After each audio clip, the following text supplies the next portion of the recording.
कालू जी, ये खिचड़ी ज्यादा है, बाकी की खिचड़ी सुबह खा लेंगे। हाँ सुंदरी, कहीं ऐसा ना हो कि तुम ये खिचड़ी रात को ही उठकर खा लो। वो जलेबियाँ खा लेते हैं। चलो पानी पी कर आते हैं। फिर सुंदरी कौवी और उसका पति कालू कौवा अपने घर से निकलते हैं। उड़ते उड़ते कालू कौवा और सुंदरी कौवी दूर निकल जाते हैं। उनके घर के सामने एक बूढ़ी चिड़िया बैठी हुई थी। कालू, सुंदरी, आप दोनों कहाँ जा रहे हो? दोनों कौवे बूढ़ी माँ की आवाज सुनकर वहाँ आते हैं। क्या काम है बूढ़ी अम्मा? कौवे बेटा, मैंने अपनी बेटी के लिए लड्डू बनाए हैं। क्या तुम सुंदरवन जंगल जा रहे हो? अगर जा रहे हो तो ये लड्डू लेते जाओ और मेरी बेटी टुनटुनी चिड़िया को दे दो ये लड्डू। ये सुनकर कौवे के मुंह में तो पानी आ जाता है। कालू कौवा और सुंदरी कौवी एक दूसरे की तरफ देखते हैं। हाँ हाँ बूढ़ी माँ जी, हम सुंदरवन जंगल ही जा रहे हैं। हम ले जाते हैं ये लड्डू आपकी बेटी के लिए। आप बूढ़ी जान कहाँ जाएंगी, इतनी दूर थक जाएंगी। आप मेरी बेटी को ये लड्डू देना और कहना मैं कुछ दिनों बाद उससे मिलने आऊंगी। कौवे वो लड्डू वाला डब्बा लेते हैं और खुशी खुशी वहाँ से उड़ जाते हैं। वो सीधे अपने घर जाते हैं। हाँ सुंदरी, ऊपर वाला ऐसे भोजन देता है।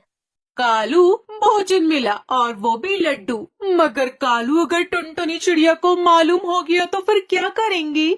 हम ये सब बात लड्डू खाने के बाद सोचेंगे। भूखे पेट मेरा दिमाग नहीं चलता। फिर कालू कौवा और सुंदरी मजे मजे से लड्डू खाने लगते हैं।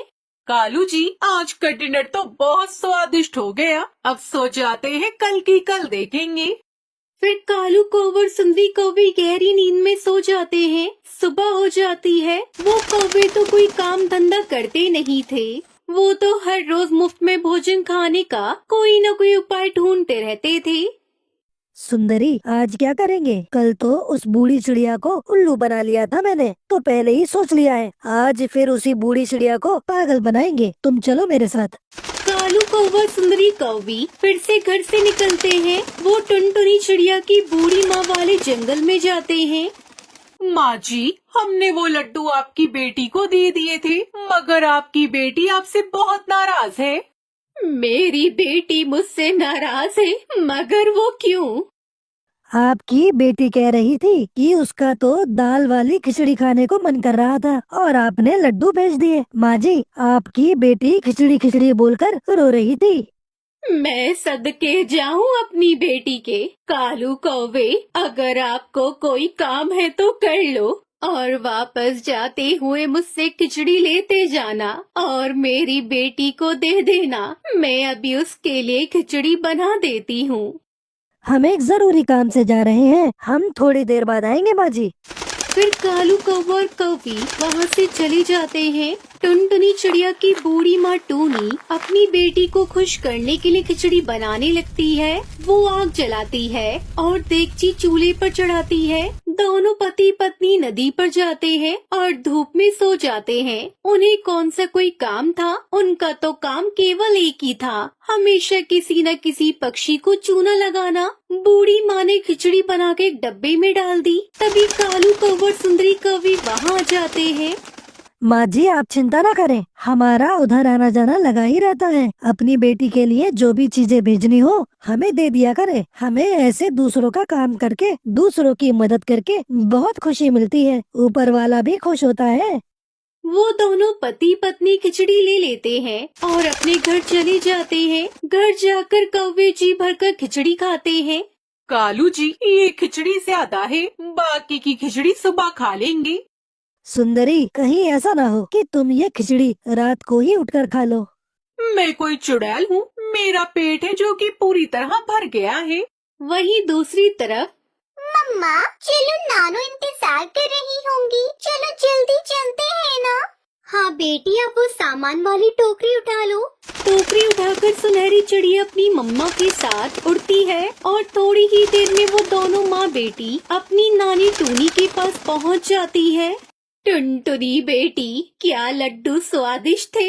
ये सुनकर टुनटुनी चिड़िया हैरान हो जाती है। माँ, कौन से लड्डू? मैंने तो कोई लड्डू नहीं खाए। बेटी क्यों मजाक कर रही हो? मैंने कालू कौवे के हाथ लड्डू भेजे थे और फिर तुमने उनसे कहा कि खिचड़ी भी भेजो।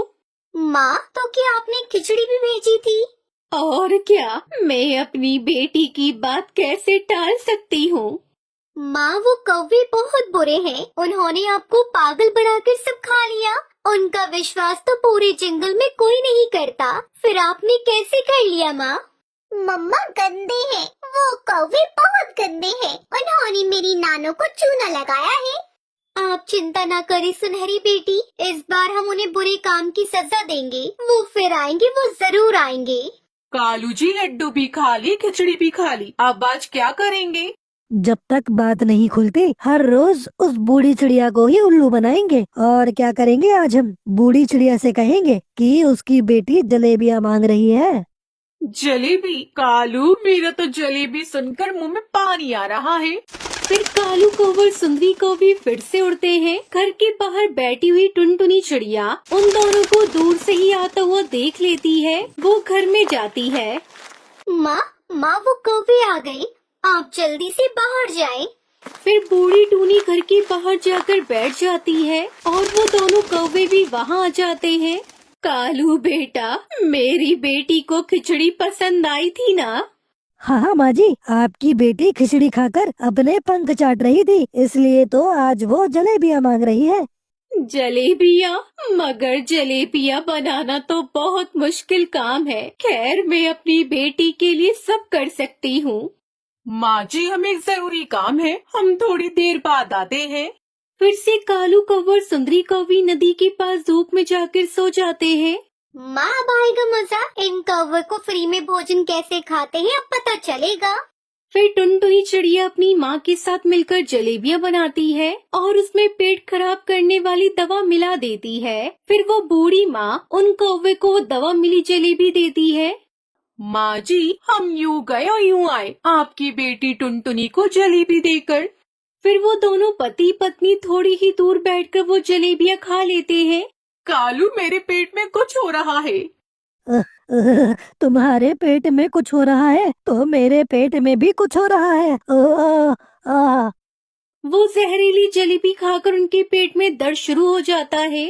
मर गई कालू, मर गई। आए हाय, आज तो लगता है बूढ़ी माँ ने सजा दी है हमें। अपने घर के बाहर बैठी सुनहरी टुनटुनी चिड़िया और उसकी बूढ़ी माँ टूनी उन कौवे को देखकर हंस रही थी। सारी रात कौवे अपनी चालाकी की सजा भुगतते हैं।